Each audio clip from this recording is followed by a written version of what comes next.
Let's take a trip back in time and learn from one of the richest men in history, a real-life titan of industry, Andrew Carnegie. At the end of the video, we will see the 5 lessons you can learn from him and implement immediately to lead your business towards success.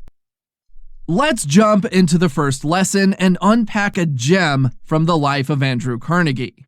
Imagine a little boy working 12 hours a day in a Pittsburgh cotton factory for just $1.20 per week. The work is harsh and the hours seem endless. This was the reality for young Andrew Carnegie, a 12-year-old immigrant from Scotland who started his career as the bobbin boy. The wealth and influence he later achieved seemed virtually unattainable from where he stood. Yet, Carnegie had something working in his favor: a voracious appetite for knowledge. In an era before public libraries, books were a luxury young Andrew could not afford, and his formal schooling had been limited to 4 years in Scotland. However, Colonel James Anderson, a wealthy local man, recognizing the value of self-education, opened his private library to working boys, giving them access to hundreds of books. Andrew seized the opportunity and opened himself to a world of ideas and wisdom. He spent his scant free time buried in Anderson's books. Can you imagine the sight?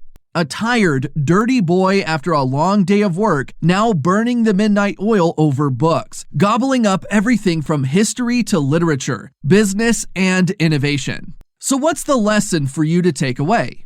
Simply put, never stop learning. Imagine being a sailor, your ship, Curiosity, constantly discovering new islands of knowledge, books, webinars, seminars, networking. Knowledge is power by opening doors to new ideas and opportunities. Don't limit the exploration. Visit islands of various fields, not just business. See each new topic, arts, culture, science, history as an undiscovered island.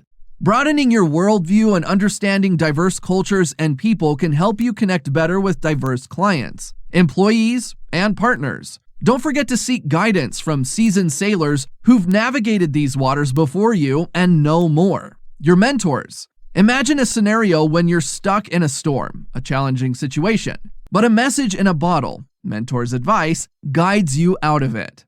See yourself on a never-ending journey, sailing on a boat powered by knowledge, constantly navigating towards success. Let's dig into the second lesson. In the middle of the 19th century, the American Civil War was underway. For most, it was a time of dread and uncertainty, but for Andrew Carnegie, it was a time of opportunity. During the war, he noticed that iron was being used everywhere, from cannons and ships to railways. He realized that iron was going to support the country's growth in the coming years. So, what did Carnegie do? He made a bold move. He left his comfortable job as a superintendent of the Western Division of the Pennsylvania Railroad Company and bet everything on his vision, establishing the Keystone Bridge Company to make iron bridges. He could see a future that was going to be built on a foundation of iron, and he positioned himself right at the heart of it. Later, he would pivot to steel, seeing that it was stronger and more versatile than iron, and established the Carnegie Steel Company. This kind of clear vision led him to become the titan of the steel industry. So what's the lesson to grasp? Have a clear vision, see potential where others only see the ordinary, and take calculated risks. Your success in business isn't just about how hard you work, but how smart you work. It's about seeing the big picture, about understanding where the market is going and positioning yourself to take advantage of it. Let's take a concrete example. In the 1800s, during the gold rush, it was not the prospectors who got rich, but the sellers of shovels and pickaxes. They had understood that a large part of the population was going to look for gold and that they would need tools for that. And they had prepared to sell them what they would need.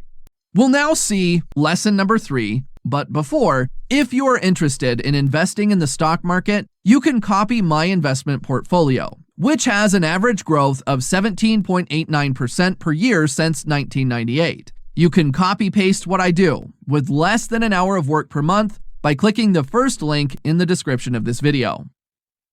Let's now venture into Lesson 3 and turn the pages of history back to the 19th century. The stage is set in Pittsburgh, where the Carnegie Steel Company is leaving its competitors in the dust. What's their secret? Efficiency. Carnegie's mills churn out the steel at a pace and price that nobody else can match. But how did he achieve this? It wasn't magic, it was his relentless pursuit of innovation. Carnegie was never content with good enough. He was always on the lookout for better, faster, cheaper ways to do things. A prime example of this is his adoption of the Bessemer process. You see, in the mid-19th century, making steel was a time-consuming, expensive process. Then along came Sir Henry Bessemer with a new method that could produce steel faster and cheaper. Many in the industry dismissed this new method, but not Carnegie. He saw its potential and was quick to implement it in his mills, giving him an edge that led to unrivaled growth. So what's the lesson for you to take away? It's twofold. Embrace efficiency and innovation continually. To stay ahead of the game, always look for ways to do things better. Automate what can be automated, delegate what you cannot do yourself or which takes too much time, and use innovation. Imagine your business as a busy restaurant kitchen, automating order taking with a digital system, quicken serving your customers, efficiency. But don't stop there. Perhaps you create a unique artificial intelligence-driven menu that suggests meals based on your customer preferences, daring to venture down a less trodden path, innovation. Like a well-oiled kitchen, your business should always strive for better operation and explore uncharted territories. Now, let's head straight into Lesson 4. Carnegie was more than just a savvy businessman. He was a magnet pulling in all sorts of different talents. He knew the strength of his empire was his team, working together like gears in a machine. His keen eye for talent, like a treasure hunter with a metal detector, often discovered gems in surprising places. Picture a vast steel mill, filled with hardworking laborers covered in grime and soot, tirelessly forging hot steel under the constant clang of heavy machinery. Among these laborers was a young man named Charles Michael Schwab, unnoticeable in the crowd. His job? Driving stakes into the ground, far removed from any strategic decision-making. However, Carnegie's keen eye noticed something different about Schwab. He saw him not as a mere stake driver, but as a man brimming with untapped managerial talent and a natural ability to inspire others, a natural leader. Carnegie gave Schwab opportunities, rapidly promoted him through the ranks, and within a short span of time, Schwab was the president of Carnegie Steel Company at just 35 years old. Picture Schwab at the helm, pioneering new management styles, implementing incentive-based pay, nurturing a people-centric work environment, all ahead of their time, all contributing to the success of the company. These scenes capture the essence of Schwab's transformation from an ordinary laborer to an extraordinary leader, all thanks to Carnegie's talent-spotting ability and his willingness to give opportunities to those who show potential. So, what's the takeaway for you?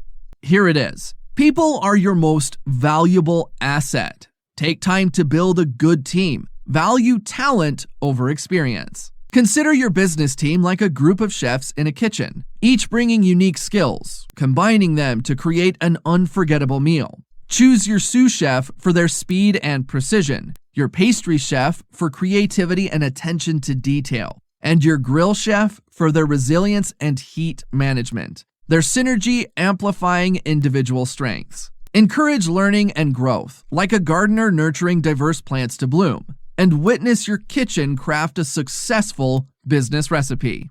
Let's start the 5th lesson. Time to delve into a crucial, often overlooked aspect of entrepreneurship.